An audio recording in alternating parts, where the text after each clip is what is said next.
Ms. Wagner, are you able to hear me okay? I am, Your Honor. Okay, I know that we've got the one non-technical probation violation, but do we have more than that too? Not on this petition. I did just last week send you the show cause, which is probably a mute point at this point. Those were for positive tests to be put on the docket for April 2nd. Okay, gotcha. Okay, I'm not for sure if all you had right. signed that one or not yet. I did. I think I did yesterday. That's why I was kind of Okay, thank you. behind. Mr. Galarno, are you able to hear me okay? Yes, sir. Okay. All right, we're on the record now in People versus Galarno, case number 214552.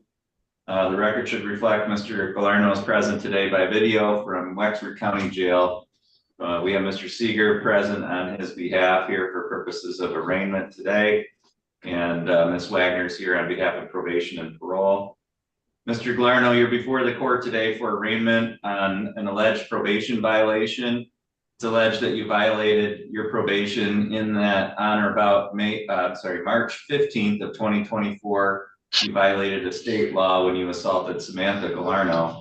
Do you understand why you're before the court today? Not really.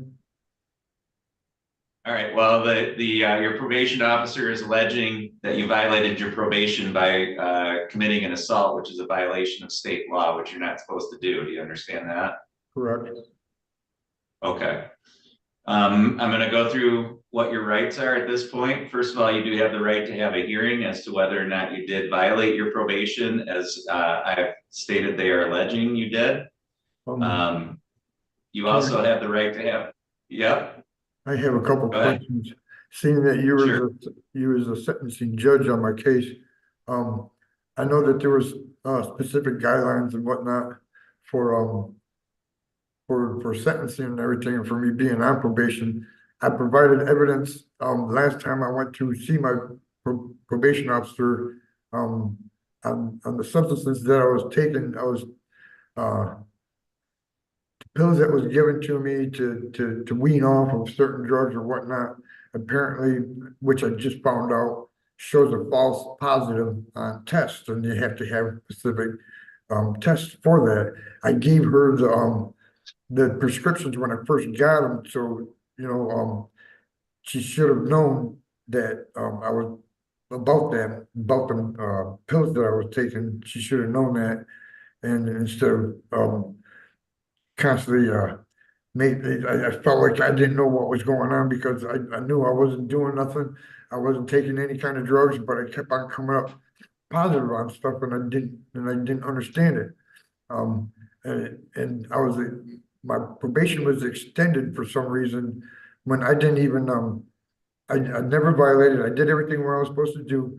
I'm on disability, taking care of a family of 5, and I'm doing my best. And I did exactly what I was supposed to do for the year that I was on probation. And there was no kind of court Well, hearing. let me stop you there for a second. This violation doesn't have anything to do with positive drug tests. This violation alleges that you violated a state law by assaulting Samantha Galarno. Okay. Right, but I shouldn't even. You understand that? That's why we're here today. So your positive tests don't have anything to do with what's going on today. All right. Yes, sir. My point was just meaning that I shouldn't even been on probation, and I don't understand what that is all about. Well, because she the fact is you extended were it. on. Listen, let me go through your rights with you, okay?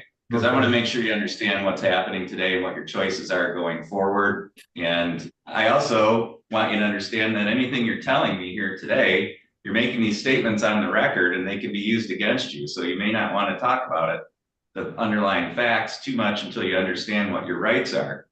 So you have the right to have a hearing as to whether or not you actually did violate your probation as alleged. And so if you want to contest this, and if you're saying that you didn't violate state law by assaulting Samantha Galarno, then you have the right to have a hearing to determine whether that actually occurred or not. You also have the right to have a lawyer present in any subsequent proceedings. Mr. Seeger is here today to advise you if you have questions, and I will give you an opportunity to speak with him if you wanted to before deciding how you want to go forward. If you are found guilty of violating your probation, eventually after a hearing or by a plea, then it could subject you to the maximum penalty on your underlying charge, which is receiving and concealing a stolen property, a motor vehicle, and that's a habitual fourth. And Ms. Wagner, what's the maximum possible penalty there? It's a life offense. Okay, which is up to life in prison. So do you understand those things that I just stated to you? Yes, sir. All right, have you had a chance to talk to Mr. Seeger before the hearing today? No, sir, Mr. Would Seaver. you like an opportunity to do that? No, I'd like to have my own lawyer, Mike Horowitz. Okay. So And Your Honor, just for I- clarification, I am only appearing for purposes of arraignment. I will assign Mr. Horowitz, who was assigned the underlying case for which is part and parcel of the allegation, which in speaking with Mr. Glarno yesterday, he denies categorically as untrue. And the matter has been assigned to Mr. Horowitz, but I will assign this one as well to Mr. Horowitz. Okay, so the court's gonna enter a not guilty plea on your behalf today, Mr. Glarno. Is that what you want to do? Yes, sir. Okay, so we'll enter a not guilty plea on your behalf today. The next thing we have to do is the court will set it for a hearing. And then you'll have a chance to talk to Mr. Horowitz before that hearing. Pending that hearing, we need to set a bond. Ms. Wagner, do you have any position with regard to what bond should be? I do, just briefly, Your Honor, as you're aware, he's on probation for a life offense. Back on December 28th of 2023, he was before you and arraigned on a violation for having firearms, which those charges are still pending. So he's been out on bond for that. And here he is engaged in assaultive behavior just recently, which has landed Allegedly. him. Okay, can I talk, please, Mr. Galerno? So he has been charged criminally with assault with intent to do great bodily harm less than murder, domestic violence as a HAB 4, which is a mandatory 25-year sentence. He has a $500,000 cash surety bond on that. I would just ask that the bond that was imposed back in December be revoked and he be given a high bond on this case, or his bond be revoked in the other pending PV. Thank you. All right, Mr. Seeger or Mr. Galarno, is there anything that you would like to say with regard to what court should set for bond?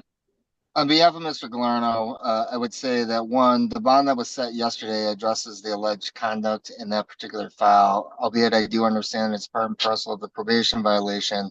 The court has already contemplated a bond for which Mr. Galarno denies is untrue, that any of the allegations contained within the complaints are accurate. To my understanding, he wishes to go forward and have a preliminary examination. So to that end, Your Honor, a very large bond has already been imposed, for which it's going to be difficult for him to post. He had indicated that he really does not have the financial resources to post a $500,000 bond, but I would just ask the court to give him a reasonable bond, or given that the court and district court has already given a $500,000 bond, which is an amount that he's unable to post currently unless he's able to work out some other arrangements. But to my understanding, he did not have the financial ability to do it. And to my understanding, he wishes to proceed forward to vindicate himself either at the preliminary examination or ultimately at trial. But he's denying all the allegations as untrue. All right, Mr. Galarno, is there anything you wanted to say? Yeah, because of this going forward the way that it is, and without lack of evidence, per se, and my issues with certain steps that's been going through this, I really need to talk to Horowitz on a lot of this, because some of this stuff I shouldn't. Yeah, I'm not going anywhere. I'm sitting in here on allegations. I've made every appearance that was required of me. I'm not going nowhere. I'm a local person that,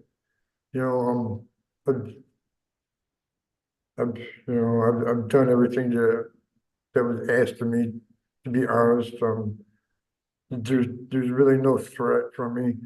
All these charges that are against me are allegations, and once the proceedings continue, I'll be able to prove my innocence on all this stuff. It's just that I haven't been given a chance yet, and it's just bombarding me. I shouldn't even, this probation thing, because I shouldn't even be dealing with her. I was off probation like a month in November. I don't even know why I'm still having conversations with this lady. No idea. I should, I don't get it. I've Okay. done everything All I right. was supposed to do, and for some reason I've been penalized because I'm poor. That's pretty much what it comes up to, because I couldn't pay all my fines. I'm a single dad. I'm a dad with a family of 5 that I'm trying to struggle and support, but I keep getting penalized for it, and I'm doing everything that I can. I've been to every court hearing. I've been to trial. I've been doing everything that was asked of me. I got my kids that I'm losing.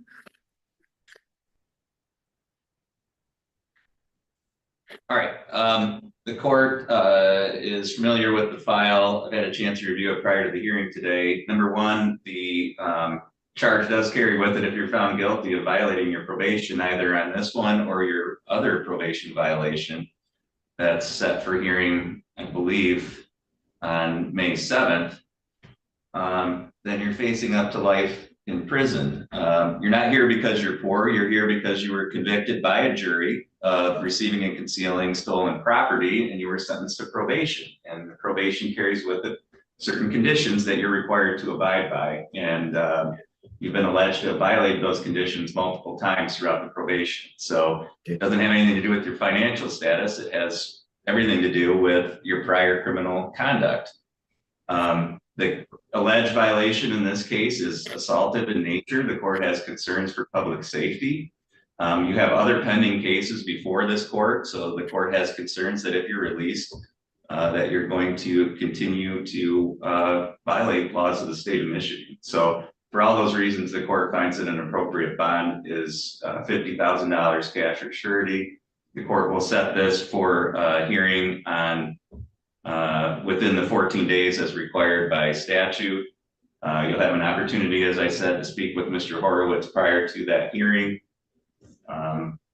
And we'll go forward from there. That's all we have for today. And the court's going to disconnect at this time. Mr. Horowitz, Mr. Mertz, can I ask a question? Yeah, sure. When I was sentenced, how long was I supposed to be on probation? For 1 year? Ms. Wagner, what was the original term of probation?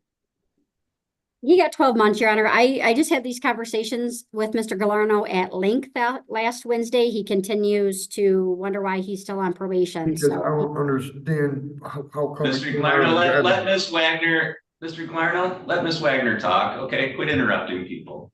Please. he was sentenced to 12 months in jail. Then his probation was extended. He has a he's on probation right now until November 21st of 2024. Okay, so Mr. Galarno, if you wanted to challenge extend, when was the probation extended, Ms. Wagner?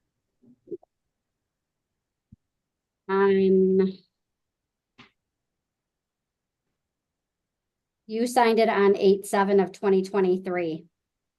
Okay, so your probation was extended last August. If you wanted to challenge that extension, Mr. Galarno, you should have done it then. And you didn't, so you continue to be subject to the conditions of your probation.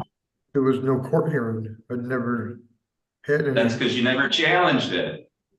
Well, I didn't know. Well, how do I challenge something when I didn't know I had a chance to challenge it? That's up to you to find out. It's not my job to advocate for you or help you with your case. So that's up to you. You have the responsibility to take care of those things. Right. Okay. That's all we have for today. The court's going to disconnect.